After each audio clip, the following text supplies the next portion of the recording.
미국 고용보고서가 예상 밖으로 부진하게 나오면서 연준 FOMC 금리 인하가 더 빨라질 수 있다는 전망이 나오고 있습니다. 미국 노동시장의 수요 흐름을 보여주는 구인 규모가 두 달째 하락하며 10개월 만에 가장 적은 수준으로 떨어졌습니다.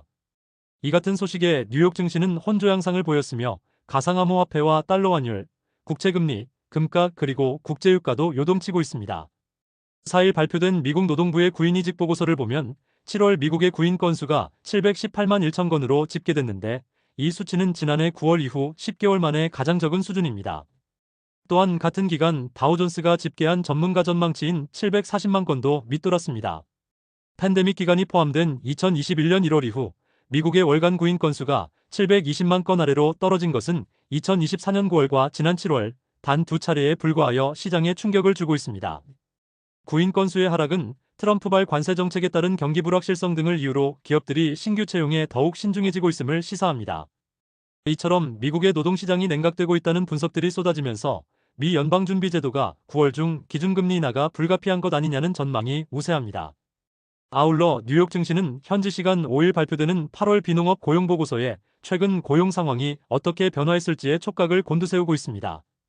시장은 이번 지표 발표 이후 9월 연방공개시장위원회에서 연준이 0.25%포인트의 추가 금리 인하를 단행할 가능성을 높게 점치고 있습니다.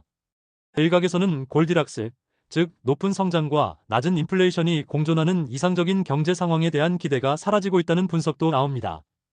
투자자들은 오는 5일 비농업 고용보고서와 9월 16일부터 17일에 있을 FOMC 결과와 제롬 파월 연준 의장의 발언에 촉각을 곤두세워야 할 것입니다. 다음으로는 하반기 중국 경제가 심상치 않을 것이라는 전망에 대해 살펴보겠습니다. 2일 발표된 코트라의 보고서를 보면 7월 중국 산업생산 부가가치 증가율 5.7%는 6월 대비 1.1%포인트 둔화하며 2024년 11월 이후 최저치를 기록했습니다. 중국은 산업생산, 소비, 투자 등 수출을 제외한 주요 경제 지표가 7월 기준 일제히 둔화함에 따라 하반기 경기 하방에 대한 시장의 우려가 커지고 있습니다.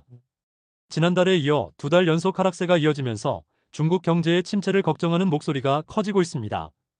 또한 같은 달 중국의 소매 판매 증가율 3.7% 역시 올해 최저치를 기록했습니다.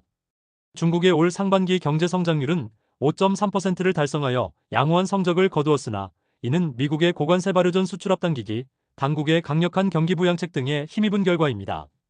그러나 상호관세 본격 시행, 공급 과잉 심화, 부동산 경기 침체 장기화, 소비투자 심리 위축 등 대내외 리스크 요인으로 하반기에는 4%대 성장률에 그칠 것이라는 전망이 지배적입니다. 문제는 이러한 중국 경제의 둔화는 글로벌 공급망에 의존하는 기업들에게 직접적인 타격을 입힐 수 있습니다. 특히 중국 시장에 대한 의존도가 높은 한국과 독일 등 수출 중심 국가들은 중국 리스크에 대한 대비책을 마련해야 할 시점입니다. 이상 투자의신이었습니다.